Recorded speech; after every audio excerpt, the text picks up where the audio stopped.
奉天承运，皇帝诏曰：大庆初定，论功行赏，封小六子为永安侯，赏黄金1000两；封小瞎子为逍遥伯，赏良田100顷。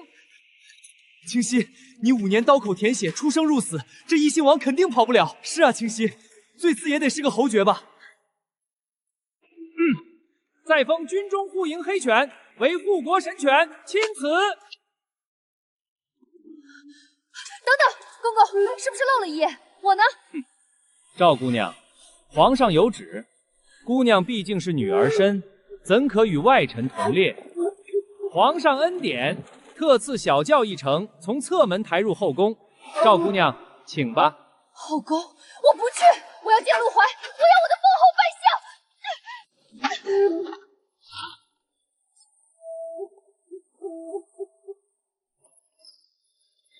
公公，劳烦再去帮我问问皇上何时宣我论功行赏，总不能落下我吧？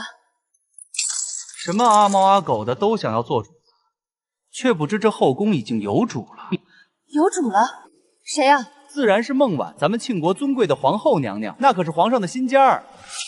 孟婉，那个从江南来的娇小姐。阿怀，我从江南到京城路途遥远，让你那婢女伺候我可好？阿怀，我那玉佩不见了，你那婢女手脚不干净。阿怀，哼，等着吧你。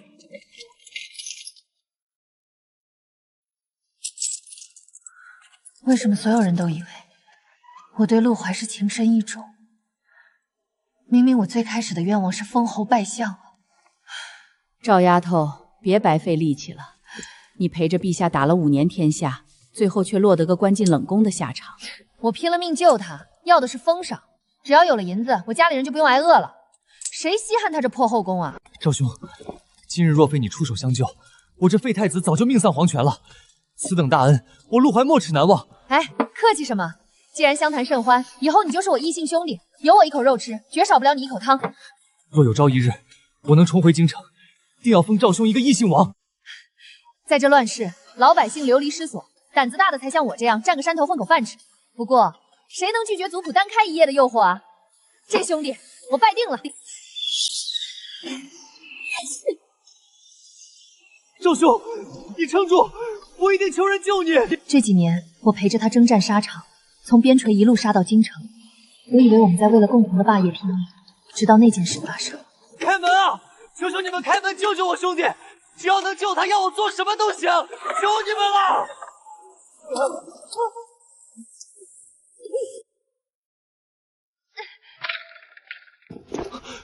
赵兄，你的伤……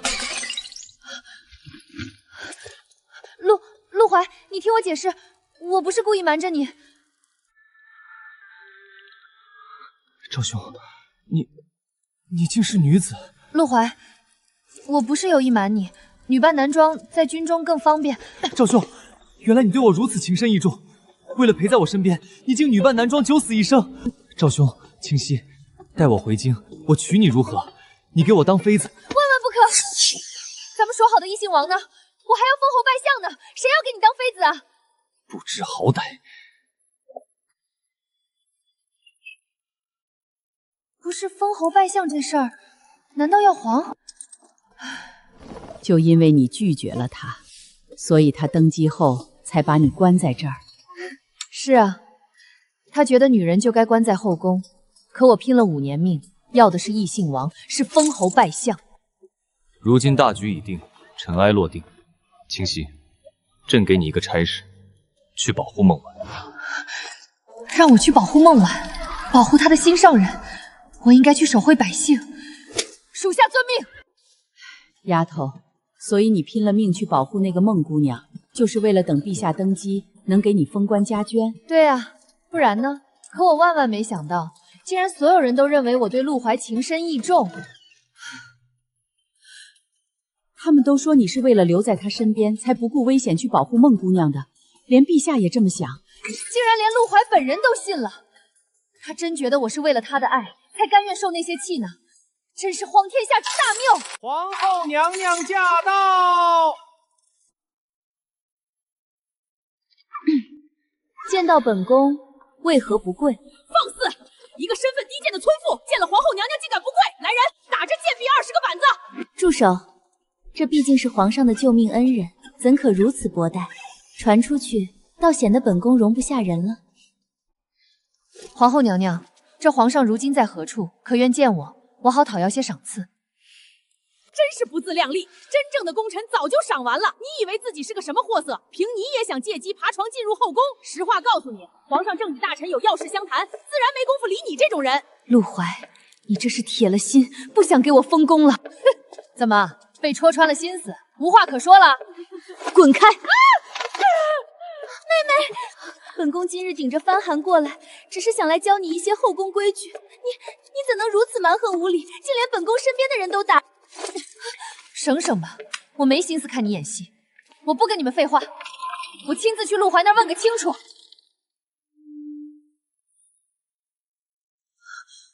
陆怀，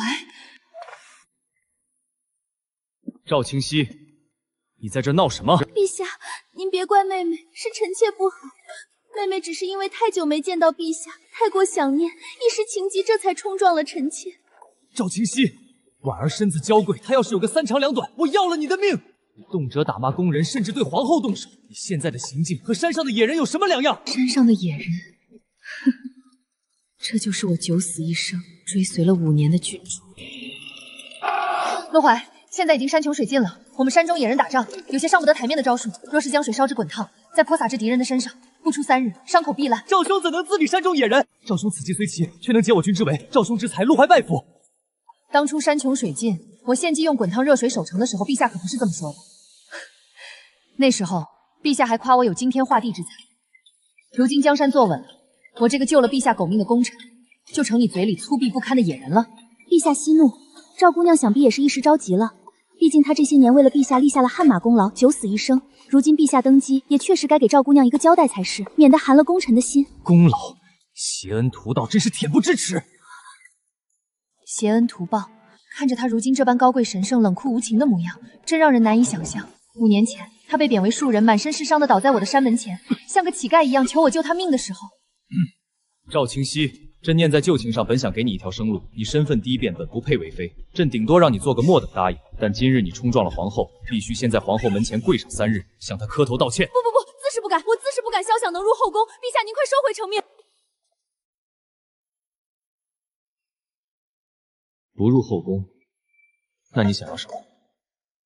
总不能没名没分的跟在朕身边吧？我也想要封侯拜相，黄金万两。你说什么？难道是我太贪心了？他刚登基，内裤吃紧拿不出钱，要是拿不出万两，先给100两也行啊。主要是我离家5年，我家里那男人估计都要揭不开锅了。家里？你什么时候有了男人？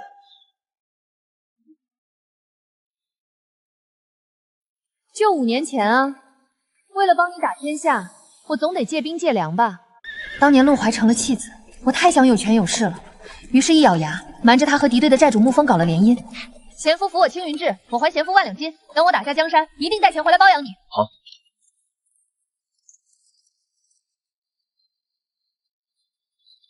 赵兄，这些都是你找来的，想必是我的名声已经传遍庆国，这些人是来投奔我的。赵兄，你没看错人。我想了想，为了他的自尊心，还是没解释这是我用自己和亲换来的。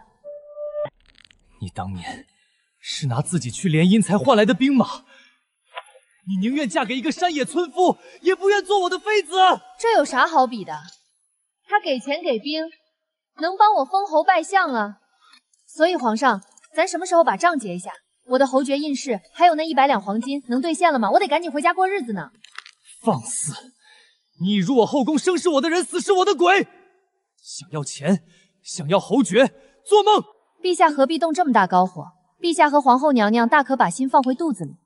我早就成婚了，所以你们也大可不必担心我会挟恩图报，死赖着要进这后宫。这贱人居然早就成婚了。陛下，既然赵姑娘根本无意后宫，不如就随了赵姑娘的心意，早日将她送出宫去，好让她回去跟她那丈夫团聚啊。成婚？赵清溪，这5年来你日夜守在朕身边，朕可从未听说过你成婚的消息。陛下，婚姻于我们当时要谋划的青云大业而言，本就不值一提。当年我们日夜行军，满脑子都是怎么攻城略地，怎么夺回皇位。这种联姻的后宅小事，属下又何必说出来烦扰陛下？这不可能！装模作样。行了，赵青青，朕看你无非是女人的拈酸吃醋罢了。你编出成婚，口口声声不要后宫，不过想要故意气朕，气朕没有封你为后，对不对？陛下，赵姑娘既已嫁人，心思也早就不在宫中了。 倒不如直接随了他的心运，随便找块偏远的封地将他安置了便是，也省得他在京城碍了陛下的眼。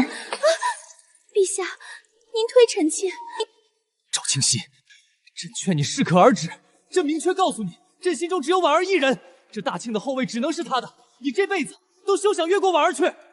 陛下，你想多了，我真的不要皇后的位置，我只要钱。好一个待嫁而孤！ 你口口声声要钱要封赏，想跟朕坐地起价。既然你嫌弃朕给的答应位分低，那便滚去新者库。朕倒要看看，等你成了人人可欺的卑贱奴人，还能撑到几时？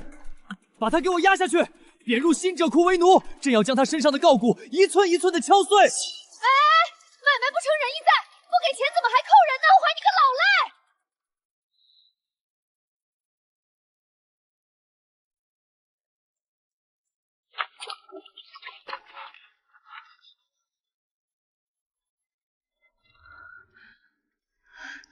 终于联络上了。当初真是脑子进了水，太过信任陆怀，以为能像好兄弟一样封侯拜相。现在倒好，不仅钱没拿到，反而成了这高墙深宫里的笼中之鸟，飞也飞不出这鬼地方。今晚就是老娘重获自由的时候。这清溪姑娘以前可是陛下的救命恩人，现在竟然被发配到这洗衣服，这天寒地冻的，手都要冻烂了。可不是吗？ 听说他身上以前受过极重的伤，一受风寒就浑身剧痛，这分明是要折磨死他呀！都在这嚼什么舌根？偷懒是不是？哼！赵青青，别在这要死要活的装可怜。陛下可是特意交代了奴婢，说你这人最会演戏偷懒，让奴婢好好盯着你。怎么不服气啊？你以为你还是以前的将军？ 到了这新者库，你就是个最低贱的洗脚婢。陆怀，你可真够狠的！知道我受过重伤怕冷，不仅把我发配到这儿，还特地派这么个恶毒的东西来作践我。不过过了今晚，姑奶奶就不伺候了。真是不知好歹的东西，仗着自己跟过陛下几年，立了点微末功劳，就天天想着挟恩图报。陛下英明神武，重情重义，能破格封你这个乡野村妇做答应，已经是天大的恩赐了。恩赐？哼，好一个恩赐！那你听好了，昭历6年春。 陛下被敌军围困，我用身体替陛下挡了一支淬毒的冷箭。从那以后，我的左肩每逢阴雨绵绵，便会如同万蚁啃排，疼痛不分。那是你身为属下的本分。昭历7年，庆国叛军在酒里下毒，我明知酒里有责，却还是替陛下将那杯毒酒一饮而尽。那一整年，我浑身溃烂，在阎王殿门口走了3回，差点就死在荒郊野外。 昭历9年春，为了攻破京城城门，我单枪匹马杀入万军之中，拼死斩杀了敌军的主帅大将，而代价是我这只右手从今往后永远无法完全弯曲屈伸。我废了一只手，落了一身伤，用几条命替他陆怀打下了这大庆江山。如今我付出这么多，不要名分，不要后宫，只是想要拿回我应得的赏钱，去当个手里没有半点实权的侯爷。你告诉我，这个要求很过分吗？可他现在是皇帝啊，95之尊。为了君上，咱们奴婢的这些付出和牺牲又算得了什么？自古以来不都是君要臣死，臣不得不死吗？可你别忘了，在我替他挡箭、替他饮毒酒的时候，他还不是什么95之尊。那时候他只是一个被贬为庶人的废太子。在那个时候，他和我也没什么两样。在那些高高在上的权贵眼里，他也只不过是地上的一只蝼蚁罢了。 你既然这么能打，为什么一定要封侯拜相啊？安安心心当个富家翁不好吗？看着他，那一瞬间，真让我想起我的妹妹。这个侯爷的位置到底有什么好的？我们全家都快饿死了，你还在那儿守着你的荣光！赵姑娘，你怎么了？没什么，我只是在想，侯爷的位置确实不能当饭吃，但是没有他。 你连怎么死的都不知道，妹妹，等姐姐今晚死里逃生出了这宫门，定要拿到那黄金万两，让我们赵家重回巅峰。清溪，你怎么突然不说话了？你家里以前也是大户人家吗？大户人家，我爹以前也是个侯爷，世袭承袭得来的，早年间确实风光无限。那你怎么会？因为他临到老了，突然发现自己膝下无子，在这世道没有儿子，他的爵位就没人继承。为了生个儿子，他像疯了一样，把府里所有的钱都用来纳小妾，找那些坑蒙拐骗的寻仙道人。最后，我和妹妹穷到一天只能分喝1碗米汤。到了夜里，屋顶到处漏水，我们姐妹俩睡着睡着就会被刺骨的冰雨活活浇醒。这块破牌子能当饭吃吗？我怎么没想到？我没儿子，可我还有2个女儿啊！只要把你们这2个赔钱货给卖了，我的爵位就有救了。星星，不好了，你爹把你妹妹卖到怡红院去了。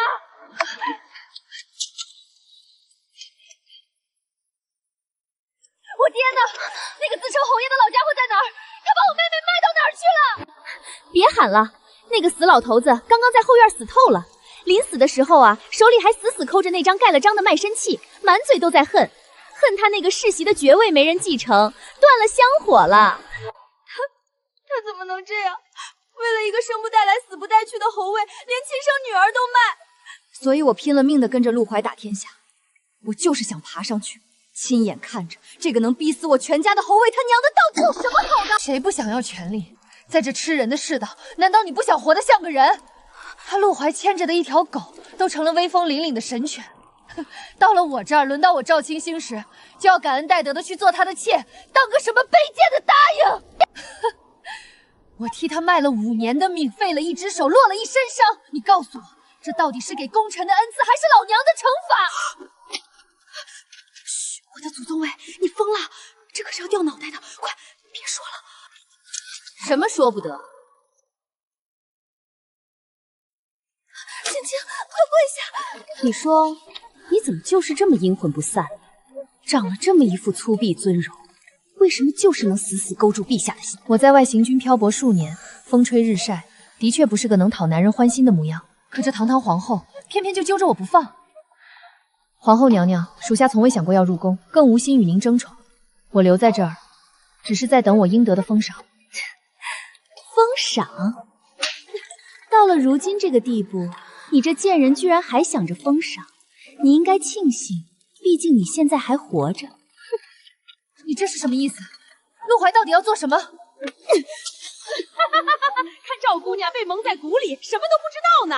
实话告诉你吧，新封的那位永安侯和小瞎子逍遥伯，因为胆敢图谋不轨，意图谋逆，今儿个一早就被陛下在太极殿门口给当众斩首了。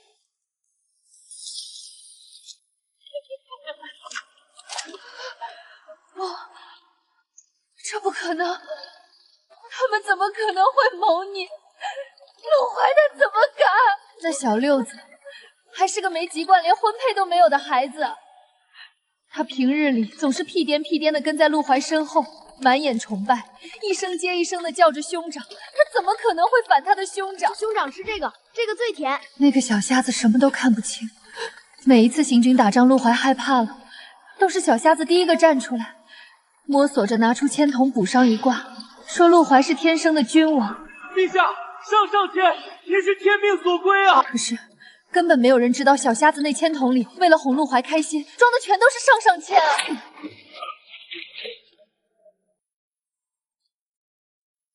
孟婉，你明知道我不是自愿留在这后宫的，明知道我想要的只有赏赐，可你还是对我百般苛责、栽赃折磨。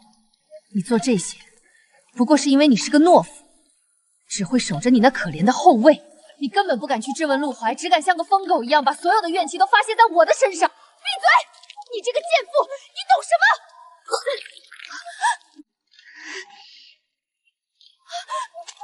娘娘手下留情啊！怎么，你这贱婢居然敢心疼他？把这个胳膊肘往外拐的贱婢给本宫拖下去，舌头拔了，扔进乱葬岗。皇上驾到！娘娘，皇上来了！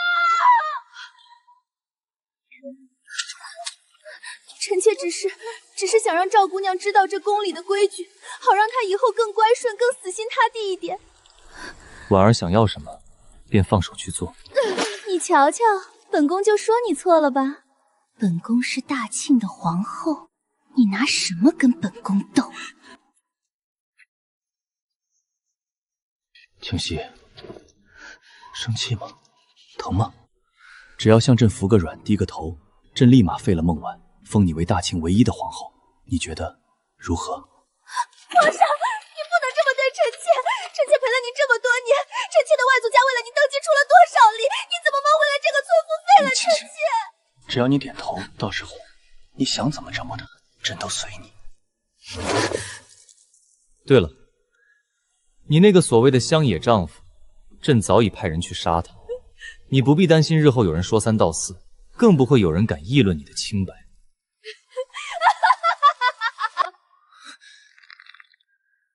你笑什么？陆怀，我笑你，笑你畜生不如，更后悔当初在漫天风雪里怎么就瞎了眼，选了你这么个昏庸无道的君主。可当初的你明明不是这样的。贵人，求求您施舍点吧，孩子快冻死了，给口吃的吧。老人家，不是我不帮，我身上真的一个铜板都没有了。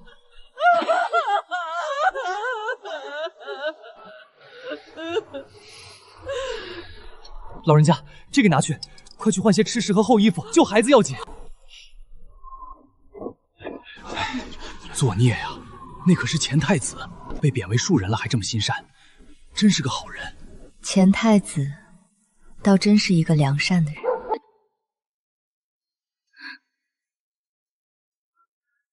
愣着干什么？扶赵姑娘去休息。当初那个良善的前太子，早就死在来京城的路上，现在的你，不过是个套着龙袍的恶鬼罢了。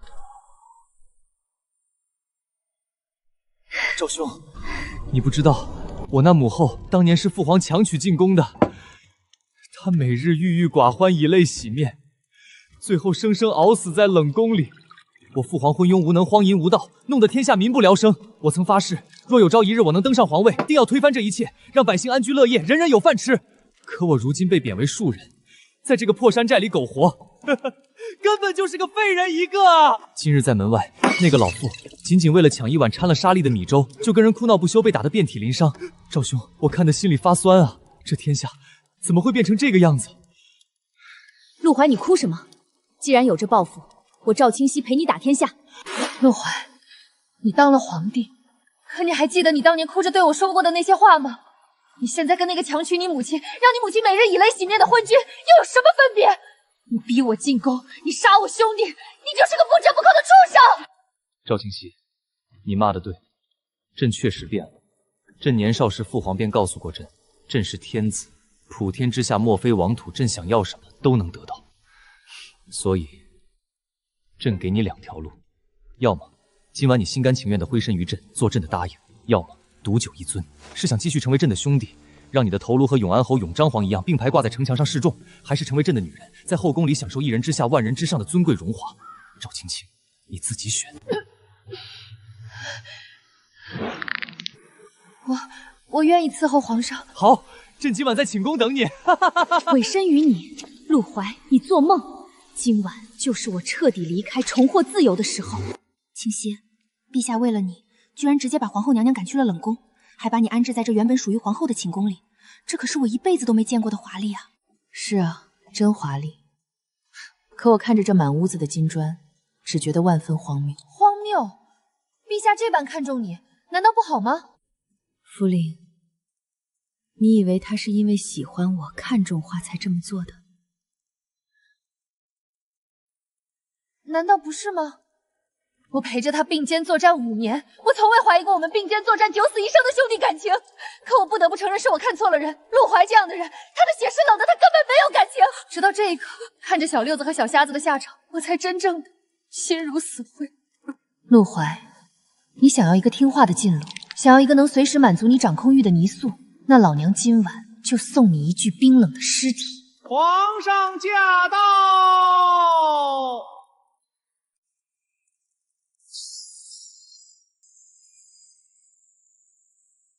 陛下有赏，普天同庆！赏！有人为了一枚银两流流大的喜，头发散乱，衣衫被破。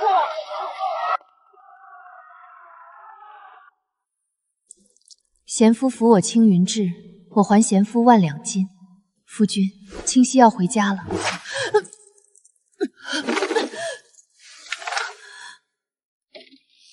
娘娘，陛下那边的宴席就要散了，奴婢们伺候您梳洗打扮。皇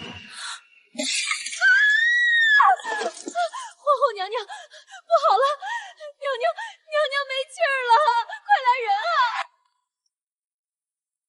恭喜陛下，贺喜陛下！赵姑娘今晚可就真正是陛下的人了。曾经自己最为欣赏的同伴，后来是自己最喜爱的女人，如今也将要名正言顺的成为朕的后妃了。等过了今夜，朕再把冷宫里的婉儿提上来，赐她个贵妃之位，好好哄上几句。如此，这江山，这后宫，都在朕的鼓掌之中。陛下，不好了！皇后娘娘，不对，赵答应她服毒人已经没了。混账！你在这胡说八道些什么？赵清溪，你敢！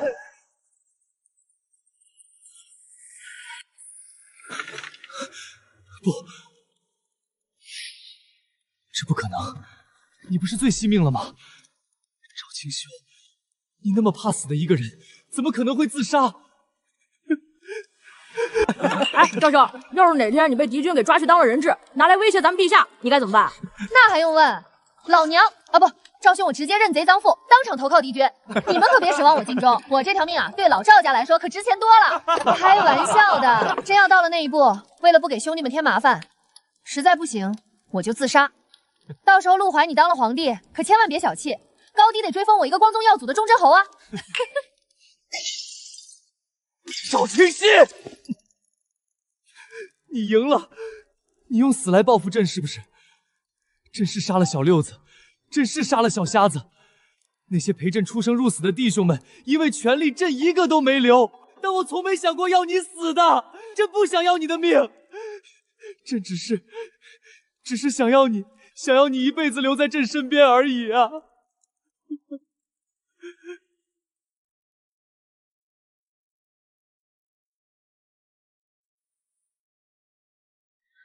天都亮了，陛下动也不动，这可如何是好？赵姑娘的身子都凉透了，陛下再这样下去，怕是要疯了。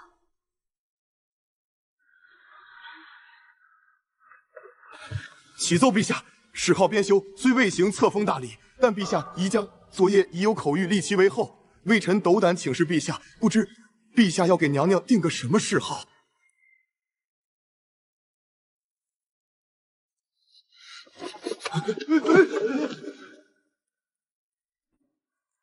陛下，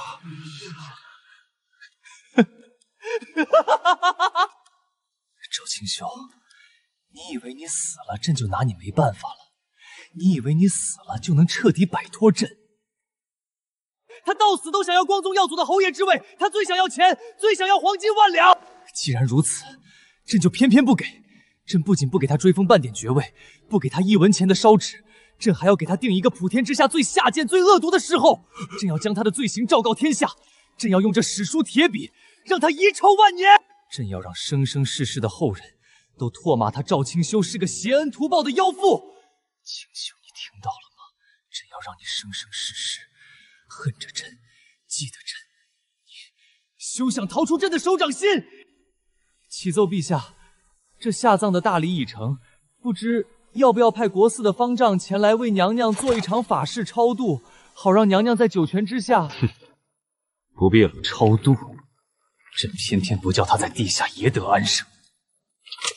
朕要让他在人间看着朕是怎么在这龙椅上指点江山，看着朕是怎么去恩宠别的女人。快点，土都盖家事了，动作利索点。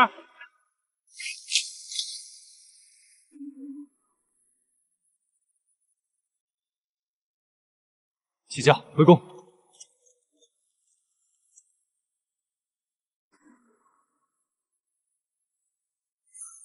快快快！狗皇帝刚走，兄弟们抄家伙，赶紧挖！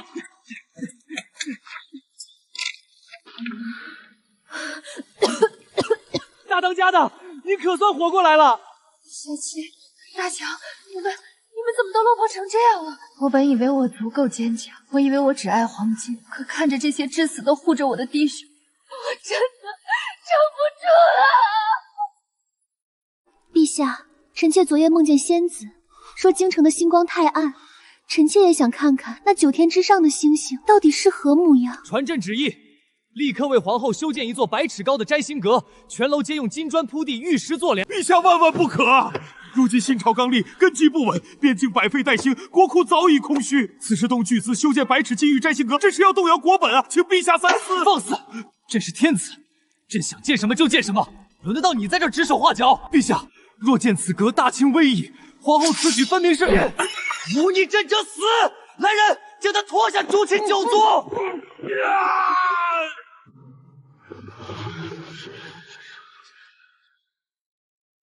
听说了吗？今天朝堂上又杀了3位大人，连九族都没放过，就为了给那位建摘星阁。什么皇后？那分明是个养的妖后，这日子没法过了。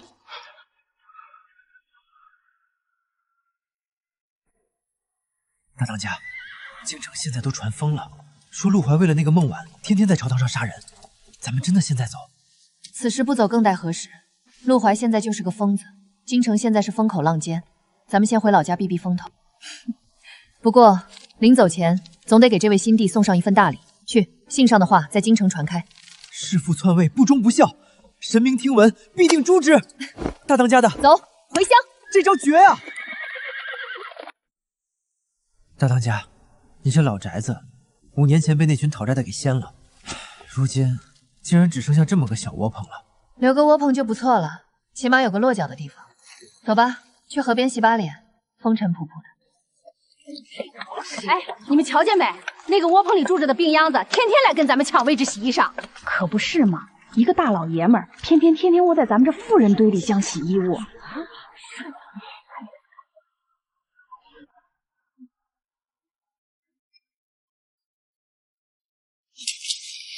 欣欣，真的是你，你还活着？沐风，你怎么会在这儿洗衣服？沐风，你没事？我以为你没了，幸好你没事。当年你白白净净、瘦瘦弱弱的，就是怕你遇到危险才把你留在家里了。沐风，你这几年怎么成这副鬼样子了？赵清溪，你还舍得回来？老子还以为你早死在外面了。钱呢？万两黄金呢？权呢？你不是说你要封侯拜相，你还把我黑风寨的家底都卷跑了，就混成这副德行回来？你这几年来在外面到底招惹了什么大人物？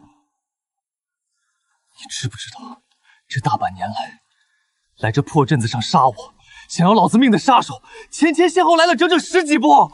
你给老子老实交代，你是不是拿着老子黑风寨的血汗钱，在外面花天酒地了？你这个背信弃义的混蛋！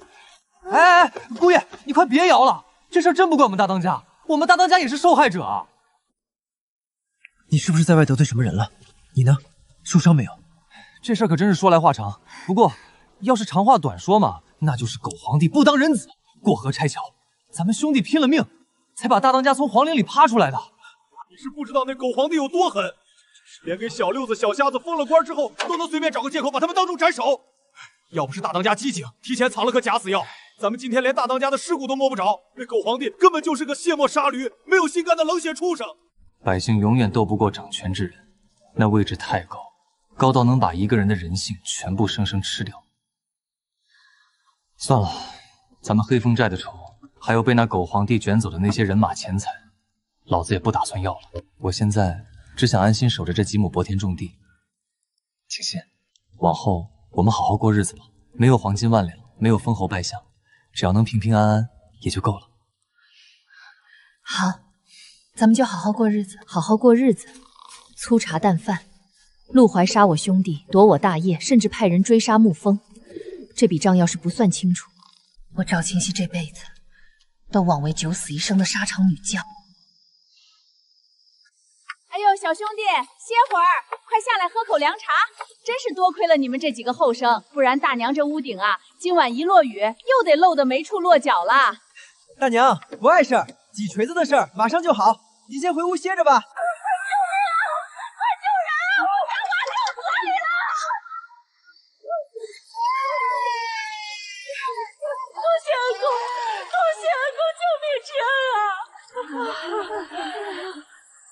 这些跟着我出来的弟兄们，也都是天底下1等1的良善之人。沐风，你看，不过短短几天功夫，大家伙儿就跟小镇上的乡民们打成了一片。你的兄弟们嘛，肯定都和你一样，各顶各的好。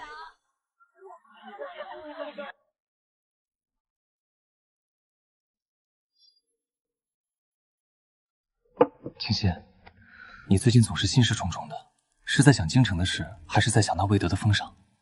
没什么，只是有些不习惯。清溪，所谓名利、权力，皆是这世上最虚无缥缈的浮云。只要上头的那个掌权者愿意给，哪怕是个前朝通敌叛国的奸臣，他也能摇身一变当了当朝宰相。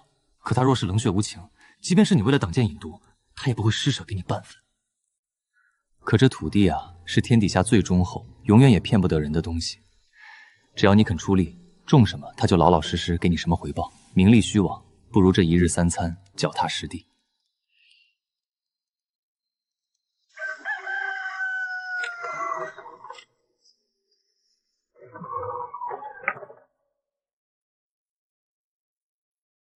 沐风，对不起。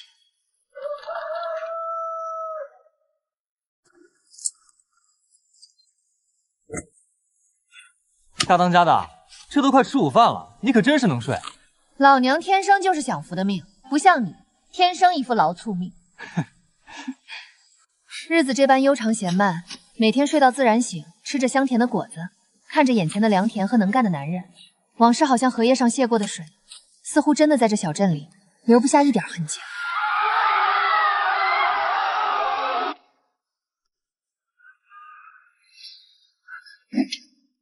大姑娘，你快老乡，你先别慌，出什么事了？皇帝前些日子做了个梦，说是梦到原本逝去的人根本没死，正活在人间呢。现在朝廷已经疯了，正派官兵逐家逐户搜查，还下了死命令，准备一天杀10个无辜百姓。要是找不到那人，就一直杀下去。朝中那些正直的大臣们死活不同意，陛下当场就把他们在大殿上给活活打死了，简直是疯了！总之快跑吧，再不跑，那些杀神就杀到我们这穷乡僻壤了。陆怀，你为了逼我出来，竟然要让全天下的无辜百姓为你扭曲的执念陪葬！你这个疯子，你根本不配当这个皇帝！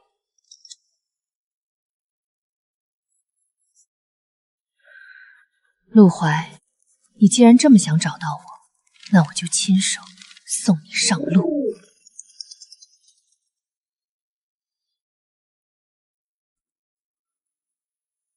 反对？他们凭什么反对？真是天子，连自己的女人都留不住，再要这江山有何用？陛下，大臣们说随意抓捕无辜百姓屠杀，恐失民心啊！闭嘴！朕就是要逼他出来！朕就不信他赵清溪能眼睁睁看着这些蝼蚁因他而死。传朕旨意，去京城脚下给朕随便挑一户最贫苦的百姓抓起来，3天后在街市口将其全家斩立决。朕倒要看看他赵青秋能躲到几时。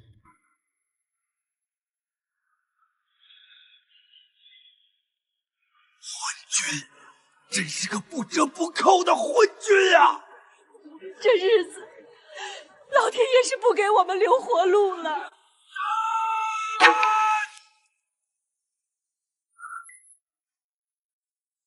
乡亲们，亏也是死，进也是死，咱们跟这个暴君拼了！造反啊！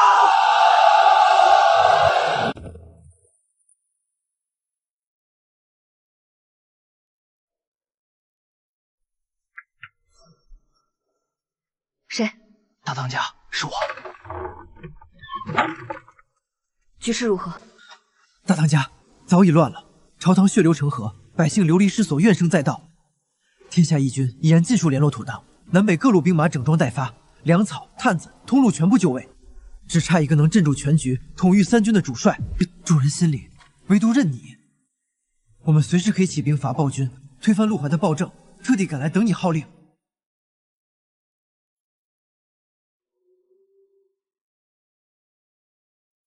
大当家，暂缓3日，暂且按兵不动。可众将士士气正盛。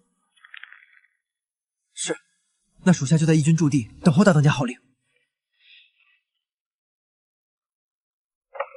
清溪从来不是贪生怕死、贪恋安逸的人。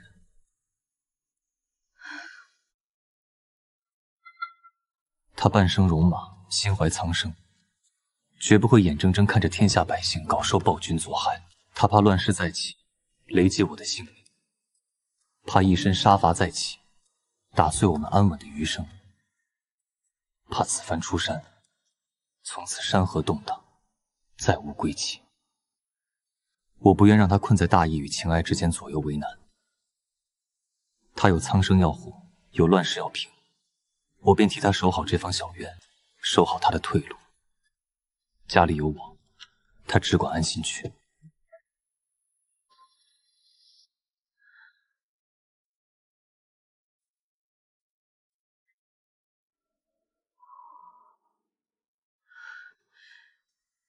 他都知道了。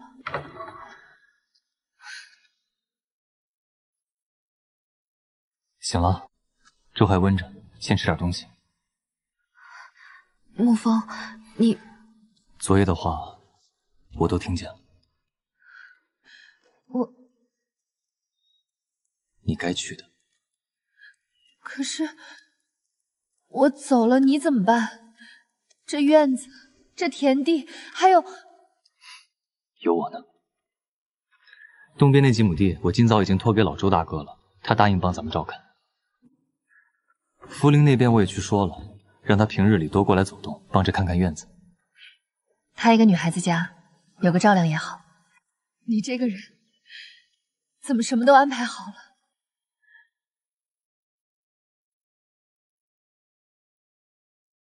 我知道你放心不下这个家，那我就把家守好，让你没有后顾之忧。你来就该是披甲上阵，护佑一方的人，我不能把你困在这一方小院里。沐风，等我回来。好，不管多久，我都等你。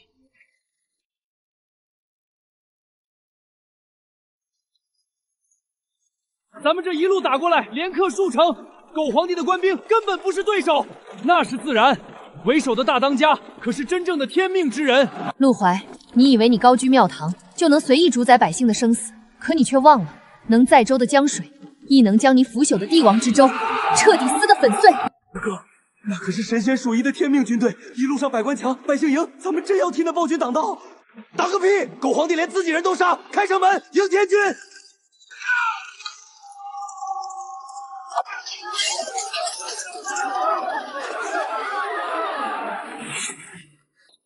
婉儿，连你也要在这个时候离朕而去吗？为什么？朕对你不够好吗？朕为了让你一展香颜，不顾满朝文武的死活，只日为你修建了那座百尺金玉的摘星楼，你为什么要背叛朕？摘星楼，哼，陆怀，本宫何时亲口跟你说过，我想要那老死子的破楼？你这个懦夫！是你自己一己私欲，是你自己想要站到摘星楼上，去看看那个死掉的赵清溪到底在不在人间。你做这一切明明是为了他，却偏偏要把祸国殃民的罪责推到本宫的头上。你就是一个虚伪、懦弱、恶心到了极点的狗皇帝。本宫多看你一眼都觉得脏。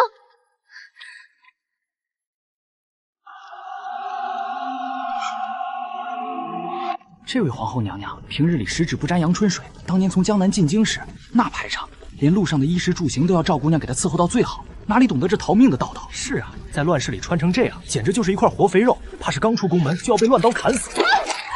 不对，婉儿在骗朕，天下人都在骗朕，唯独一个人，对，赵清溪，只有赵清溪对朕是真心实意的。赵清溪陪了朕5年，为朕挡箭，为朕引毒，他怎么可能会恨朕？他编造死讯，编造已婚，无非是跟朕闹脾气，想让朕哄哄他罢了。赵兄弟心软得很，每次只要朕一哭，他什么都会答应朕。这次只要他乖乖听话，朕一定在族谱上为他封功，让他光宗耀祖。家乡突发洪水，小人不幸落难，跟家人走散了。求求好心人施舍一碗热水，收留小人避一碗风雨吧，求求您了。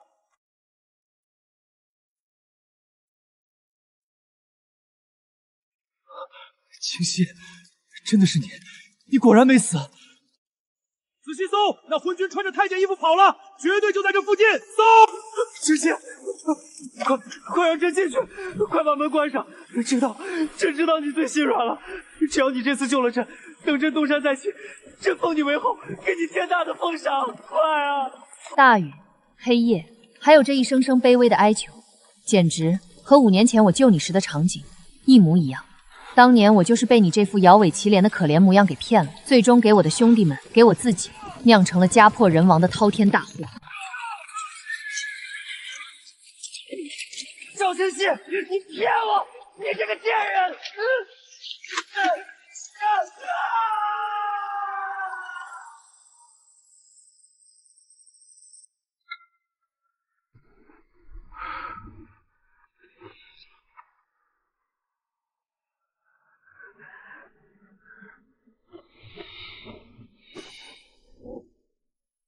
你宠我相容，乖，别怕，没事了，睡吧，快睡吧。明天天一亮，咱们家还有2亩地的麦子等着要去收呢。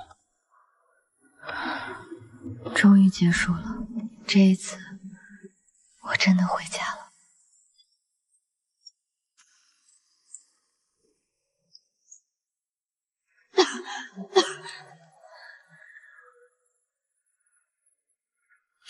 别过来！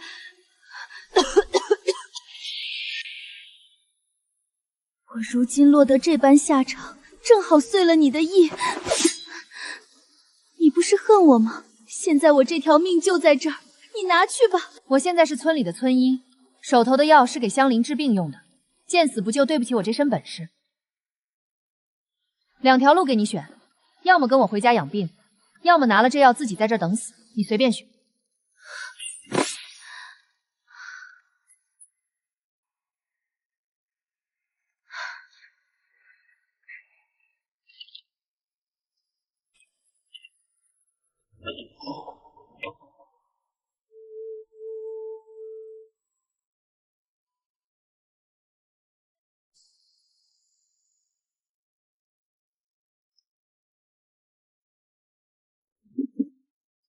你为什么不羞辱我？为什么不报仇？你不恨我吗？深宫旧事，各为其主。当年你没要我的命，我如今也不会要你的。过去的事早就不算数了。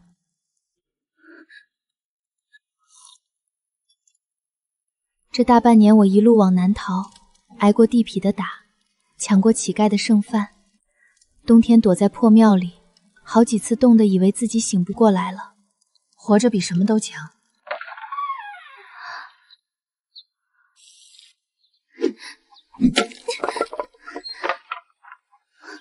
我总不能白吃白住你们的。从前我总觉得像你这般抛头露面是辱没门楣，如今呢？如今才知道，能凭自己的双手活下去，比什么金银珠宝都强。这里有2斤粗粮干饼子，还有1块碎银。往南走30里有个大镇子，以你的绣工，找个绣活养活自己不难，总比一路乞讨强。不行，我已经欠你太多了，我不能再要你的东西。不算钱，之前你留了我一条活路，今日我救你一命，赠你盘缠，从此你我恩怨两清，互不相欠。多谢。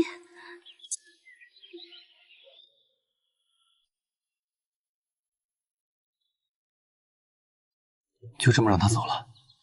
不然呢？前尘往事，恩怨都了了。从今往后，咱们只过咱们的安稳日子。整日务农家事，筋骨都锈住了。从前的身手，怕是快要忘干净了。我陪你切磋2招，舒展筋骨，点到为止，不必拘谨。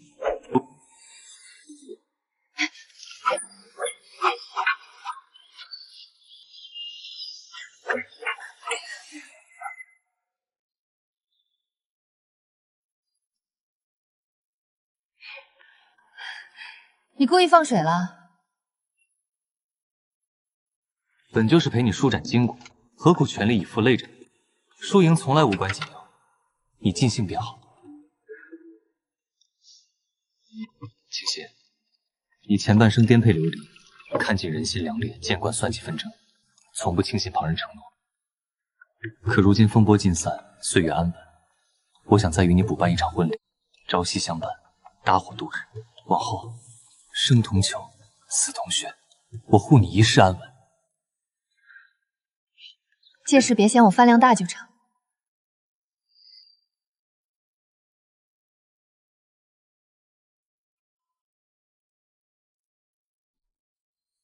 姑娘，您别动呀，这发髻都梳歪了。我没动，就是有点不习惯。哪有新娘子不习惯的？您看您多好看，比宫里那些娘娘都好看。真不像我。怎么不像？姑娘本来就生得好看。对了，姑娘，前几日听镇上人说，新皇帝要登基了，是吗？挺好的。姑娘就不关心吗？关心什么？只要百姓能过上好日子就够了。再说了，我今天嫁人，哪有空管宫里那些事儿？是，今天什么都比不上姑娘大婚重要。好了，姑娘，您看看，美极了。真的好看吗？好看，穆大哥见了，保管看直了眼。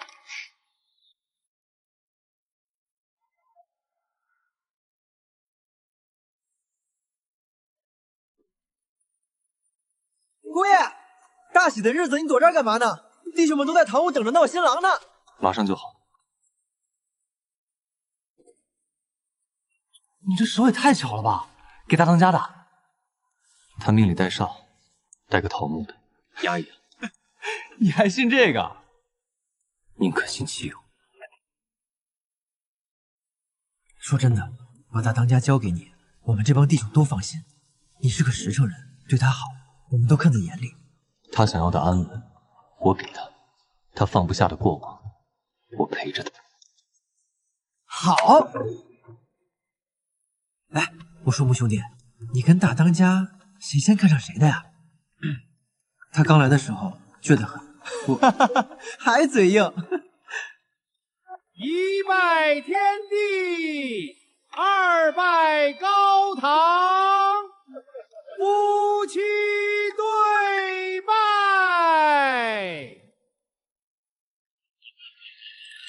启程送入洞房。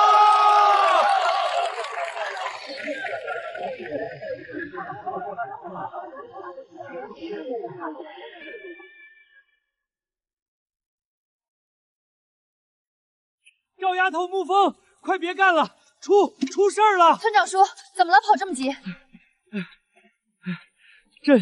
镇上来了个好大的官，拿着画像，点名道姓要找你。大官，点名找我？前朝有人查到了我的行踪。别慌，要是来者不善，我拼了这条命也要护你进山。进了山，他们就找不到咱们了。先回去看看，是福不是祸，是祸躲不过。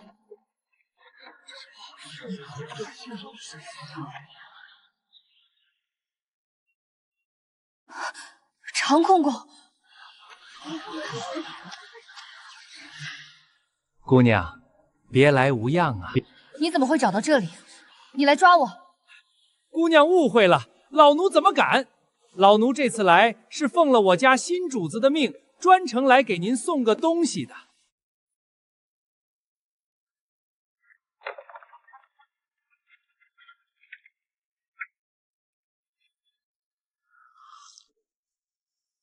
姑娘，这是主子特地给你备下的。主子说你是有功之人，这物件开过光，能在您身边护着，保您一辈子平安顺累。长公公，这太贵重了，我是个粗人，这等无价之宝我受不起。姑娘，主子料到您会这么说。主子说，若是没有您那飞鸽传书，暗中派人护着，他早就成了路边枯骨。与救命之恩相比，区区一块石头算得了什么？主子还吩咐老奴告诉您，这玉佛您务必收下。若是哪天您遇到了什么难处，随时去上京，京城永远有忠贞侯的位置。好，那我就收下了。代我谢过你家主子，祝他岁岁平安。话已带到，东西也送到了，老奴还要赶回京城复命，就不多留了。姑娘保重。长公公慢走。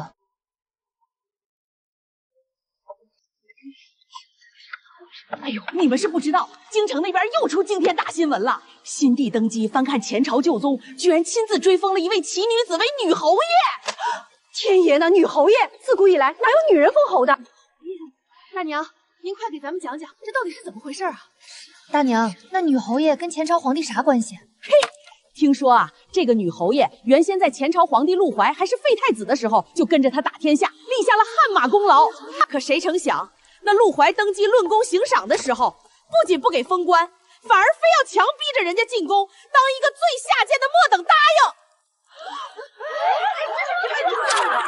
嘿，这也是人干的事儿！替他打天下，不给官当，居然还想强占人家，这陆怀真是不折不扣的畜生！可不是嘛！新帝大骂那陆怀，说当年赵王尚且知道杯酒释兵权，这狗皇帝陆怀却下作的要把功臣娶进后宫，怪不得人心尽散，活该亡国。陆怀，你防我、贬我、作践我，以为能用皇权将我一辈子锁在后宫，可你终究算不过天意。所以啊，新帝感念这位女将军的忠烈，当即一拍桌子，破例追封其为忠贞侯。